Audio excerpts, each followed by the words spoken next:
LBC. Leading Britain's conversation. This is LBC. From Global's newsroom, I'm Holly Harris.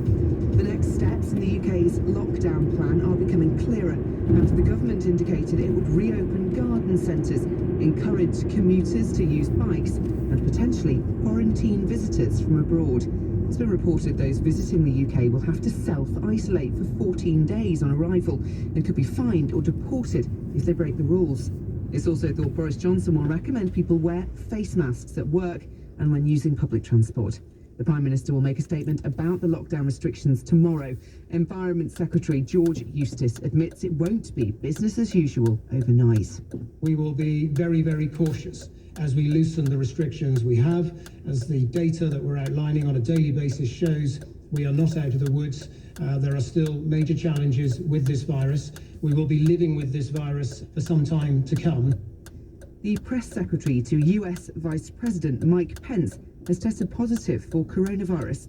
Katie Miller is married to one of Donald Trump's senior advisors. She's the second person working at the White House complex known to have caught COVID-19 this week. The president confirmed he hasn't had any contact with her recently and says the diagnosis came out of the blue. This is why the whole concept of tests aren't necessarily great. The tests are perfect, but something can happen between a test where it's good and then something happens and all of a sudden she was tested very recently and tested negative, and then today I guess for some reason she tested positive. The Queen has urged the nation to never give up, never despair in an address to mark the 75th anniversary of VE Day. She spoke last night at the same time her father made a broadcast following the defeat of the Nazis. Her Majesty spoke of the sacrifices of the Second World War generation and the effect of coronavirus today. When I look at our country today and see what we are willing to do to protect and support one another, I say with pride that we are still a nation those brave soldiers, sailors and airmen would recognise and admire. The weather, sunny spells and scattered showers for most parts of the UK. Northern Scotland will be cloudy with spells of rain and turning windy. Southern England and Wales staying fine, warm and dry. A high of 23 Celsius.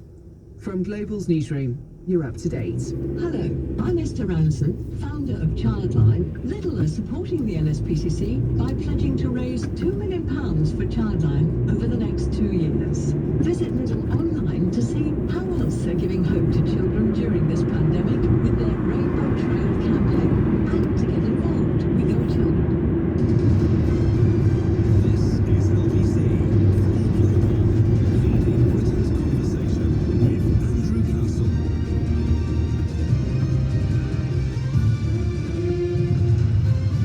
Very good morning to you. 4 minutes past 7. If you watched the Queen's speech last night, were you impressed? I certainly was. It was really quite inspiring. And then the programme after that was absolutely brilliant. Just recollections of VE Day from various bunch of celebs who knew how to fill a couple of interesting minutes on the telly. That is for sure. Very, very moving indeed, if you get a chance to catch up with that. All right, now Boris Johnson's roadmap, that's the big talking point this weekend. Of course, tons of other things as well. I'll speak to Lisa Nandy shortly after 8:30 this morning. Shadow Foreign Secretary now, in case you didn't know. Third in the Labour leadership election, so I look forward to that. I'll go through the papers as well. But what do you want from Boris Johnson? Big announcement tomorrow evening in which he'll set out the government's roadmap out of lockdown. Although I think there's not going to be much in it. Suggestions that garden centres, okay, so go Whoopi if you love it. Suggestions that garden centres might reopen. Whoopi from the gathering. Students might return to schools in particular year groups in what will be a staggered, slow reopening. Okay, fine. How are they going to work that out? We may be able to go outside for longer periods of time and for perhaps more than once a day, which people are already doing anyway if they feel like it, because there's no enforcement, right? How long does this all have to go for? Are people already behaving like it's over? We're just really nervous about what is ahead. Let's get the very latest now from Phil McDonald, LBC's reporter. Good morning to you, sir. Good morning, Andrew. Well, we're starting to get some clues as to what Boris Johnson could say in his address to the nation tomorrow night and some of the steps that he might take to gradually lift the lockdown. So we're waking up to reports this morning that anyone visiting the UK from abroad will have to self-isolate.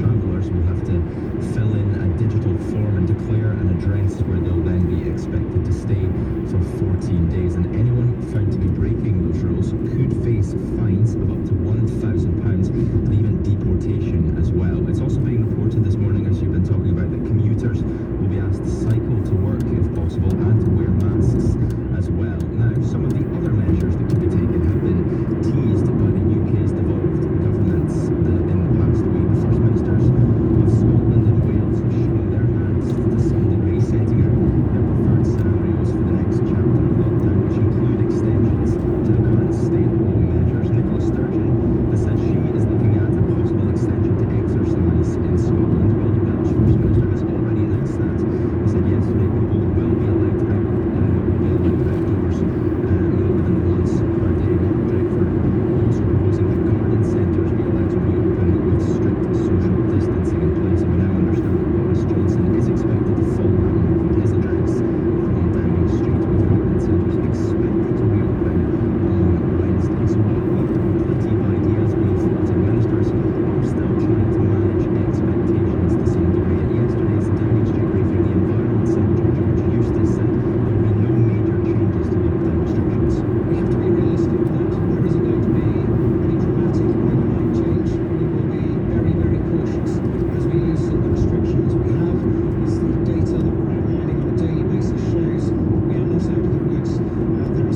2 metres to 1.5 or to 1 metre, that would allow pubs, clubs, shops, theatres, transport at least to operate. At the moment, it appears that they're not going to be able to operate because 2 metres is totally impractical.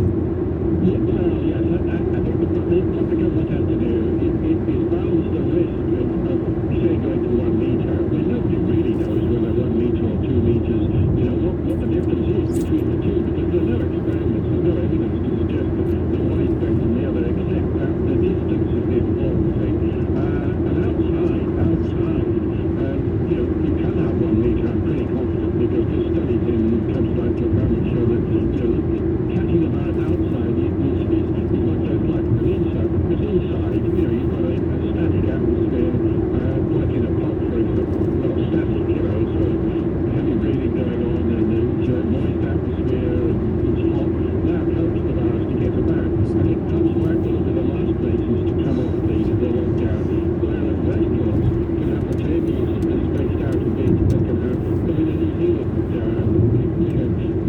advice on that is very clear. How you can run a restaurant without running any significant risk of the customers getting infected by other customers. Yes, but they're so tiny. I must leave it there, Professor Pennington. Always good to speak with you. Thank you, Hugh Pennington, Emeritus Professor of Bacteriology at the University of Aberdeen. Well, let's talk business. How can, at 2 metres, anybody run their business if they're dealing with members of the public? How are you going to transport people? What impact has this lockdown had on the economy, and how are we going to get out of it? Tim Pitt, excuse me, is partner of Flint Global and former advisor to Chancellor Philip Hammond and also to Sajid Javid. Tim Pitt, very good morning to you. Good morning. What are you expecting? What would you like to see from an economic point of view? What would you like to see and hear from Boris Johnson tomorrow evening?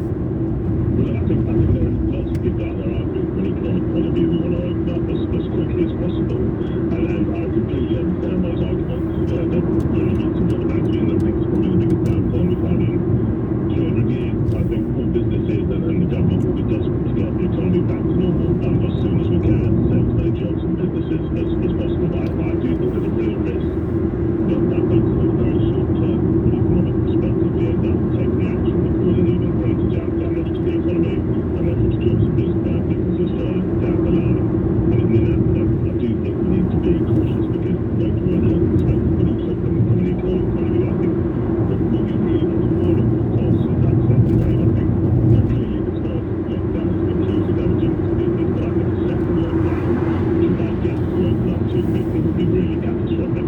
You know, there's businesses that straight through this first wave, most of them would be wiped out. I think it would shatter any remaining business or consumer confidence. I think banks already, there's a lot of questions banks are lending us now. I think in the second wave, you know, they may really sort of clamp down on lending to all of those people. But I think we do have to go quite cautiously, which is also what banks normally got that Andrew Bailey has said as well. But I think we do take that cautious approach, then we've got to think about what continuing benefits we've got for businesses. Exactly, and how long can the furlough scheme last, the job retention scheme? How much more money is there to lend? Have the printing press has got enough ink to print the amount of money that we are going to need to carry on? Very delicate political decisions that need to be made. Yeah, absolutely. I mean, I think in the short term, I don't think we're going to have a financing problem or not further down the line. We have a conversation about how we pay for it all. I think actually, when it comes to the furlough scheme, the problem for the government is that they've put in place a bunch of schemes which were designed for short, sharp where you think the economy can get back to normal very quickly. And so the idea was to protect as many jobs and as much cash for businesses as possible to get through the lockdown. And then they can basically pick up where they left off. And that was what we were hoping for from 6 weeks ago. I think the reality now is that hopes that the very quick recovery now look quite slim. Instead, the economy is going to have to learn to live with COVID for the foreseeable future. And that is unfortunately going to involve beginning to restructure to adapt to change patterns of behaviour. And that means those schemes are going to have to adapt as well. I don't know how you readapt a theatre that can only operate if you've got people coming through the gates. I don't know how a football stadium or a football team can operate. I don't know how blokes selling coffees to commuters who've come into town can actually survive. I do not know how it's going to be for a person who drives a taxi and brings people into work and picks them up afterwards. I don't know how those people are going to survive. If people have got no money and no job to return to, they won't spend. If they don't spend, they don't have their houses done up. If their houses don't get done up, plumbers, electricians, painters and decorators don't work. I'm anxious this morning, Tim. Can you make me feel better? So, I think the real reality is that there are lots of businesses that were viable pre-COVID that probably don't have a long-term future after COVID. So that is going to be replaced. But there are lots of things the government can do to try and make this transition as painless as possible. But one is, trying to provide as much support to people trying to transition from parts of the economy that aren't going to be kind of booming post-COVID, to areas that What does that mean? What does that mean? Does that mean we're all going to end up in call centres, taking calls and trying to repair people's, taking people through a diagnostic procedure for fixing something wrong with their, machines at home? I mean, where are we going to end up? So I think it's very hard to say, because we're still in the very early stages of this. I think definitely people are going to be going into doing new types of work. I think there are other things the government can do in this very short term, though. And I think as we move out of it, there's obviously a question about what to do with the existing schemes, but there's also a question about whether the government does more support to help people spend money. So do we see some short-term tax cuts to try and give a bit of boost to the economy? You've just got the first cheer of the day, Tim. Thank you very much indeed. We certainly appreciate your time this morning. Partner at Flint Global, former advisor to Chancellors Hammond and Javid.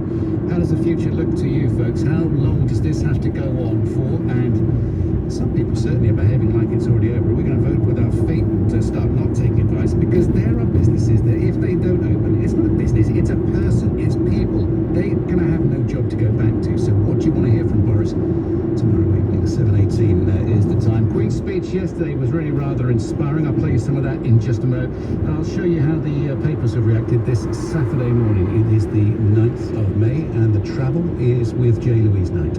Thanks, Andrew. There are problems heading out of town on the A13 this morning. Only 2 lanes are open between the Beckton flyover and the Beckton roundabout for emergency repairs. Further out of town, still on the A13, the exit slip to the Lodge Avenue flyover and roundabout is shut for emergency repairs as well. A large sinkhole has appeared in Stratford. It shut Leytonstone Road from Forest Lane at Maryland Station to Maryland Street. And if you're heading west on the North Circular anytime soon, 1 lane is shut at the Croquet Billet interchange at Walthamstow because a car's broken down. Finally, for the trains, Southeastern are warning of 10-minute delays at Tunbridge caused by signalling problems. This is LBC. Hi, I'm Dan from NatWest Manchester branch. We know life's hard right now, but if coronavirus has affected your finances, we're doing our best to make things easier.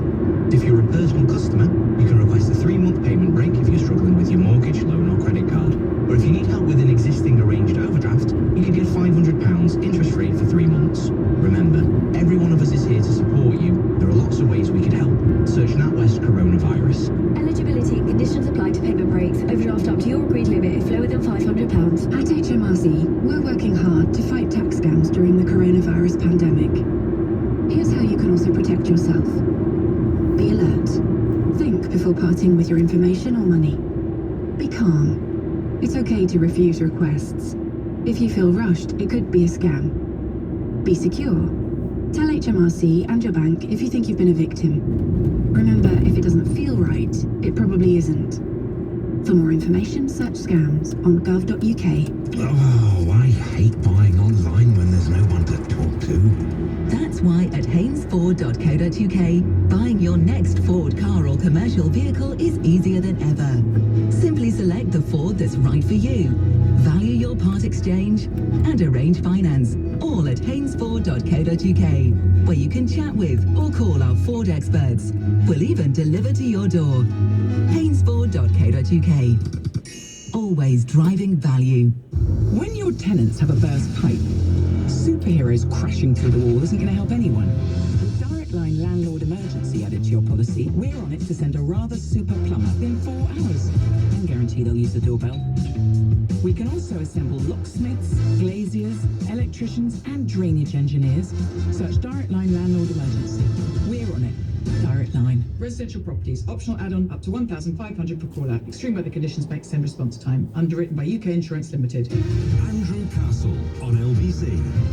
It's 7:21. It's a Saturday morning here on LBC. What do you want to hear from Boris Johnson? This is the question we're going to be asking this weekend. It underlines pretty much everything. He's coming for a lot of criticism, certainly online here. I was doing Drive yesterday. 84850 is the text if you fancy having a bit of a moan and a whinge this morning. Where's Boris? A lot of people are saying.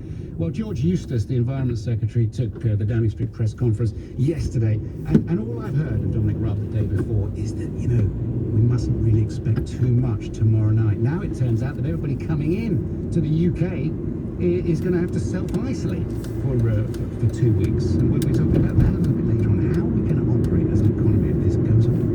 Or is it absolutely imperative that we stick with the discipline? Chris is in Richmond. Hello, Chris. How are you doing?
Dismissing people's concerns, and I think we have to listen to those. Yeah, we've got Lisa Nandy on later on, the Shadow Foreign Secretary.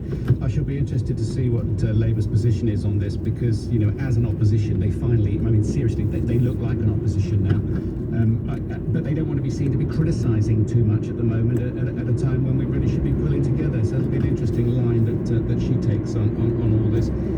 Chris, it's good to speak with you. Take care of yourself. Did you watch the Queen's speech last night, by the way?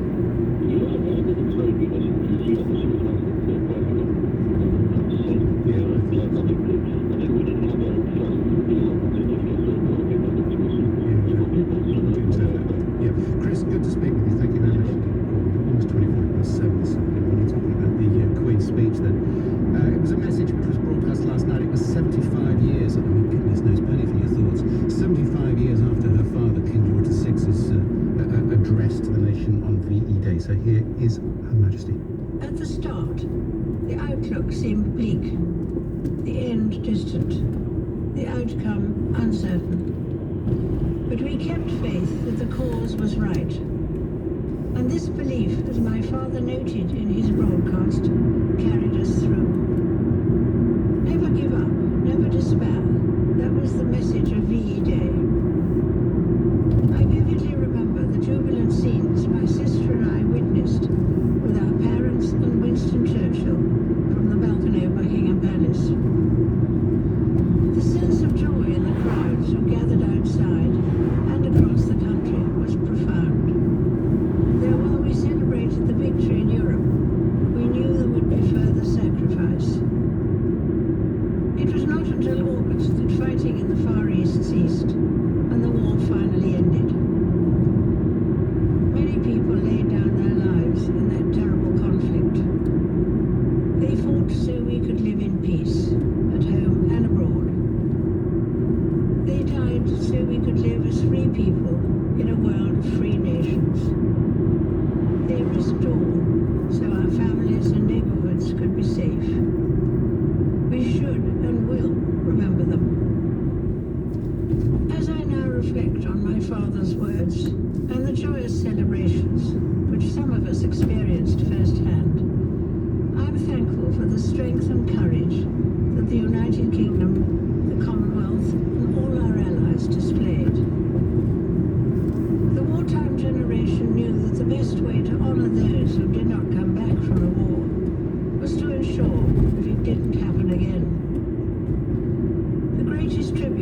sacrifice is that countries who were once sworn enemies are now friends, working side by side for the peace, health and prosperity of us all. Today it may seem hard that we cannot mark the special anniversary as we would wish. Instead, we remember from our homes and our doorsteps. But our streets are not empty. They are filled with the love and the care that we have for each other. And when I look at our country today and see what we are willing to do to protect and support one another, I say with pride that we are still a nation those brave soldiers, sailors and airmen would recognize and admire. I send my warmest good wishes to you all. It was very, very nice to hear the Queen yesterday. We sat down and watched. I mean, yes, a royalist. I don't particularly have a problem. They cost a lot of money, etc. I know all the arguments. I know a lot of Republicans. But it was rather nice to have a unifying voice yesterday at a time. And